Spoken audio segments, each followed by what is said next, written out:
Hello everyone, welcome to let's crack competition YouTube channel. दोस्तों मैं राजेश। इस यूट्यूब चैनल पे मैंने कोडिंग का लेक्चर स्टार्ट किया है, जिसमें हम देखेंगे पीएचपी के अंदर जो एजेक्स होता है या किसी भी प्रोग्रामिंग लैंग्वेज में जो इस एजेक्स होता है वो कैसे काम करता है, उसके डीप डिगिंग करेंगे, मतलब उसके काफ़ी डीप में स्टडी करेंगे कि हाउ इट वर्क्स, है ना। इसके बारे में काफ़ी डीप में हम स्टडी करेंगे। चलिए शुरुआत करते हैं। सबसे पहले जो एजेक्स होता है ना, वो एजेक्स होता क्या है कि ये सिंगल ओरिजिन एजेक्स होता है। सिंगल ओरिजिन का मतलब ये होता है कि जैसे आपका कोई भी वेबसाइट है, सपोज करो आपका वेबसाइट का नाम है school.com, तो school.com की रिक्वेस्ट school.com पे ही जाएगी, दूसरी वेबसाइट पे नहीं जाएगी। ऐसा इसलिए, ऐसा नहीं कि आपके कोई एजेक्स रिक्वेस्ट मार रहे हो तो आप अपने खुद के school.com से आप किसी फ्लिपकार्ट के वेबसाइट पे एजेक्स रिक्वेस्ट मार के उसको आपने वो कर दिया, उसके पेज को रिफ्रेश करा दिया या रिलोड करा, ऐसा आप नहीं कर सकते। ये सिंगल डोमेन पे ऐसा इसलिए होता है कि सिक्योरिटी रीजन से ऐसा किया जाता है कि जो आपका डोमेन होता है इसमें इसमें दो पेज होते हैं, एक सोर्स पेज होता है, एक डेस्टिनेशन पेज होता है ना। तो ऐसा इसलिए होता है कि आप ऐसा नहीं कि आप गूगल के पेज को रिफ्रेश करा दोगे अपने एपीआई या अपने यहाँ से रिक्वेस्ट मार के, ऐसा नहीं कर सकते। तो ये होता है पूरा एजेक्स,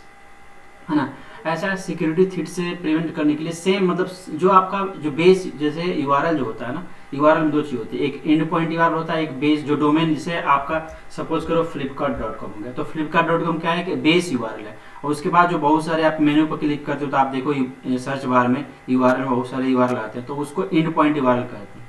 हाँ, ये हो सकता है एजेक्स रिक्वेस्ट में कि अगर कोई आपको एपीआई, कोई आपको गेट रिक्वेस्ट, जैसे आप गूगल के एपीआई यूज कर रहे हो, गूगल के एपीआई यूज कर रहे हो, तो उस समय गेट रिक्वेस्ट करके आप उसके यूआरएल में एजेक्स के थ्रू हिट करके वहां से डाटा को फेच कर सकते हैं, वो एक अलग बात है। लेकिन आप डायरेक्ट किसी दूसरे थर्ड पार्टी वेबसाइट या किसी दूसरी वेबसाइट डायरेक्ट एजेक्स रिक्वेस्ट नहीं मार सकते, तब वहां का डाटा फेच नहीं कर सकते। ये तो इसीलिए इसको सिंगल पेज बोला जाता है कि आप सेम ओरिजिन पे ही आपको इसको रिक्वेस्ट मार सकते हैं। और दूसरी बात ये होती है इसमें कि सिंगल पेज का मतलब ये होता है कि ये जो होता है ना एजेक्स रिक्वेस्ट, ये सोर्स और डेस्टिनेशन, जैसे एक रिक्वेस्ट पेज होता है, एक जो पेज होता है जिस सोर्स पे जिससे आप रिक्वेस्ट मारते हो, और एक डेस्टिनेशन पे जहाँ से रिस्पॉन्स, रिक्वेस्ट भेजने के बाद वहां से रिस्पॉन्स आता है। तो इसमें रिक्वेस्ट और रिस्पॉन्स पेज होता है। अब ऐसा नहीं आपकी कि आप रिक्वेस्ट किसी और पेज से कर रहे हो, आउटपुट आपको डेस्टिनेशन से आ रहा है, आपको पेज रिलोड करने के बाद आगे हम स्टडी करेंगे तो आप किसी थर्ड, मतलब किसी भी यूआरएल को रिलोड करो नहीं, आप सोर्स को या रिलोड कर सकते हो या डेस्टिनेशन पेज को ही रिलोड कर सकते हो। अगर आपको किसी और पेज को रिलोड करवाना है, मतलब उसके एक्शन पे, तो उसके लिए डिफरेंट आपको फिर दोबारा से एजेक्स लिखना पड़ेगा, हाँ। तो ऐसा नहीं, सोर्स और डेस्टिनेशन में से किसी एक पेज को या दोनों पेज को रिलोड करवा सकते हो आफ्टर सक्सेसफुल ऑफ द, आपका जो भी कोड सक्सेसफुल हो जाएगा। तो ये इसका फंडा होता है कि ये सिंगल पेज होता है ना। अब हम चलते हैं, जैसे अब हम बात करेंगे कि जे क्वेरी के अंदर जो वैलिडेशन होता है, कि जे क्वेरी के अंदर आप जैसे पीएचपी में या किसी भी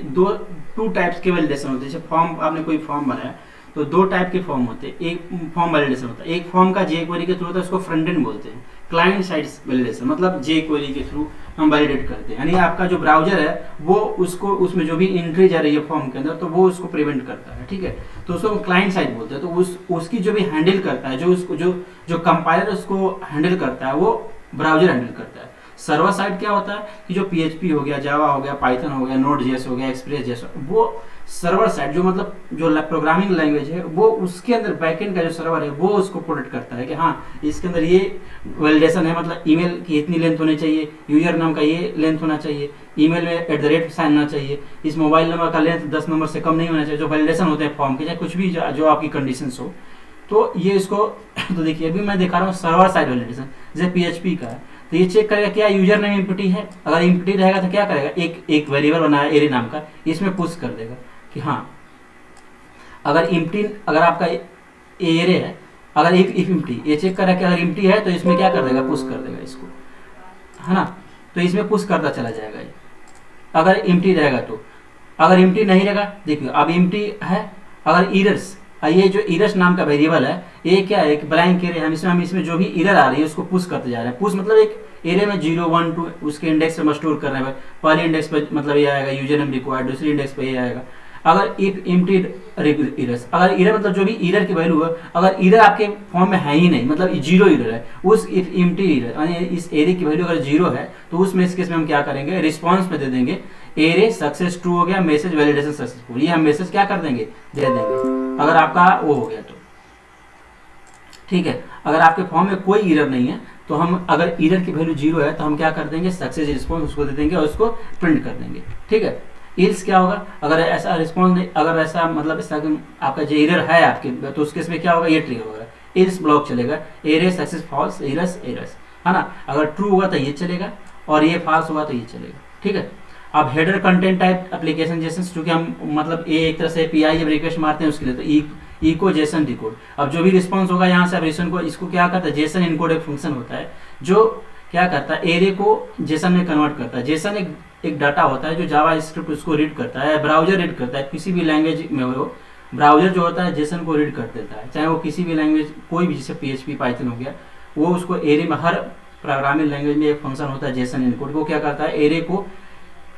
जेसन में कन्वर्ट कर देता है, जिसको ब्राउजर जो हमारा जो क्लाइंट साइड होता है, जो हमारा ब्राउजर कंपाइलर होता है, उसको रीड कर लेता है, ठीक है। ये रही सर्वर साइड वैलिडेशन, पीएचपी की या किसी भी प्रोग्रामिंग लैंग्वेज की वैलिडेशन है। अब हम नेक्स्ट बात करते हैं क्लाइंट साइड। क्लाइंट साइड में जैसे होगा आपका स्क्रिप्ट टैग लोगे, स्क्रिप्ट टैग के बाद जो भी आपके मतलब फॉर्म, आप फॉर्म को नेम से गेट कर सकते हो, उसकी आईडी से गेट कर सकते हो, उसका टैग यहाँ माई फॉर्म, ये उसकी क्या आईडी हो सकती है, या उसका नेम से भी, किसी से आप सबमिट पे क्लिक करके भी गेट कर सकते हैं वैल्यू को। तो ऐड इवेंट फॉर्म हो गया, अब वेरिएबल आ गया, वेरिएबल में क्या आ गया, form dot add event listener submit function event चलेगा। इवेंट डॉट प्रिफर्ड इसलिए करते हैं कि फॉर्म का एक मतलब जो ब्राउजर होते हैं ना, उसका डिफॉल्ट बिहेवियर होता है कि जब उसको सबमिट पर क्लिक करेंगे तो पेज रिलोड होने लगता है, तो उसको हमें प्रिवेंट करना है। क्यों? क्योंकि हम एजेक्स लगाना चाहते हैं, एजेक्स इसलिए लगा रहे हैं कि हमारा पेज क्या हो, रिलोड ना हो। तो फॉर्म के बटन पे जो होगा उसके क्लिक पे, है ना, फॉर्म के जब सबमिट होगा, फॉर्म के सबमिट पे हम क्या करेंगे, जो उसके अंदर फील्ड बने हुए फॉर्म के अंदर, उसकी वैल्यू को गेट कर लेंगे, इससे यूजर नेम पासवर्ड को गेट कर लेंगे, और गेट करके क्या करेंगे, एक हम एक वेरिएबल में बना दिया, एक वेरिएबल में असाइन किया है जो कि एरे है, जो एरे लेता है।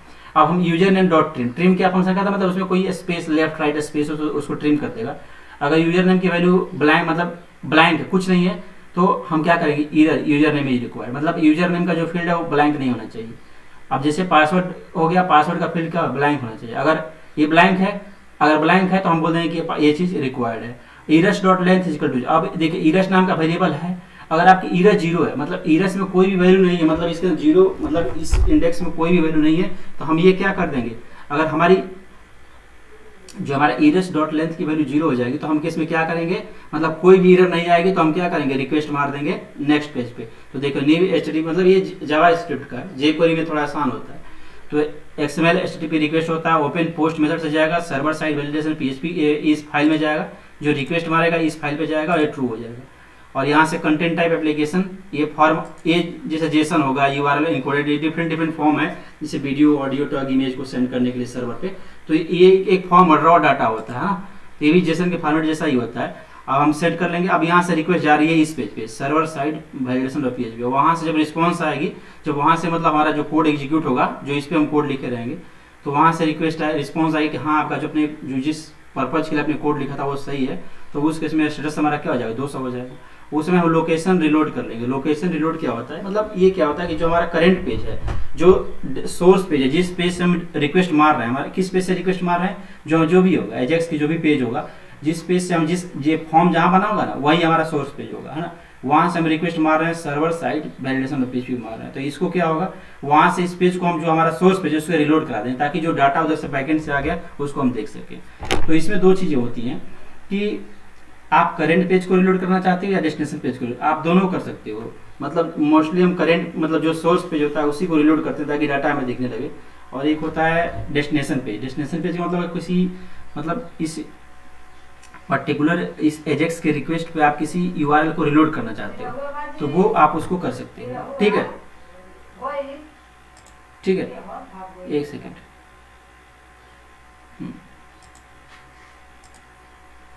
तो अब इसका नेक्स्ट पॉइंट ये है कि विंडो लोकेशन डॉट एचरेफ, हाँ, अब इसमें सेट टाइम, जैसे इसमें कैसे पेज रिलोड की बात करना, पेज रिलोड करने का बात ये होता है कि आप इसमें पेज को रिलोड कर सकते हैं। पेज रिलोड करने का मतलब ये होता है कि एक आपका पेज जो भी डाटा बैकेंड से आ रहा है वो रिलोड होकर वहाँ दिख जाएगा, लेकिन समटाइम्स हम नहीं चाहते कि हमारा पेज रिलोड हो, मतलब दिखे, तो उसके लिए एक सेट टाइम आउट फंक्शन आता है। सेट टाइम आउट फंक्शन क्या होता है कि हर मतलब वो पेज लोड करेगा बैकएंड में, लेकिन दिखेगा नहीं, मतलब हर 1 सेकंड पे या 2 सेकंड पे वो पेज को रिफ्रेश करता रहेगा, और जो भी आपकी रिक्वेस्ट आ रही है डेस्टिनेशन पेज से वो आपके लैंडिंग पेज पे दिखती रहेगी। तो उसके लिए मैंने ये कोड लिखा है। और फिर ये जेसन डॉट पार्स, जो मतलब जो भी डाटा अगर आपके बैकएंड से डाटा जेसन में आ रहा है तो उसमें पार्स करना पड़ता है, ताकि हमें उसको फिर से, क्योंकि डाटा जो आता है ना वो जावास्क्रिप्ट ऑब्जेक्ट में आता है, जो जेसन इनकोड है वो जावास्क्रिप्ट मतलब जेसन में उसके जेसन में डाटा को देता है, लेकिन बाद में हमें जेसन डॉट पार्स करके करना पड़ता है कि जावास्क्रिप्ट जो होता है जावा जेसन के डाटा को वो जावास्क्रिप्ट के ऑब्जेक्ट में बदल देता है। क्योंकि जावास्क्रिप्ट जो होता है वो जावास्क्रिप्ट जो होता है जेसन को नहीं, जेसन के जो ऑब्जेक्ट होते हैं मतलब जो जावास्क्रिप्ट को ऑब्जेक्ट उसमें कन्वर्ट करने के बाद उसको रीड करता है। तो ये चीज़ होता है। फिर अलर्ट में रिस्पॉन्स कर लेंगे, और वैलिडेशन जो फेल्ड एरर्स होगा तो ये इसको कॉन्केटनेट करके इसको ज्वाइन कर देंगे इसमें, ठीक है। तो ये पूरा कंप्लीट कोड रहा है दोस्तों, ठीक है। तो अब डीप हम इसके बारे में जो भी नेक्स्ट वीडियो में हम देखेंगे कि कैसे एजेक्स रिक्वेस्ट के बारे में डीप में स्टडी करेंगे। Control shift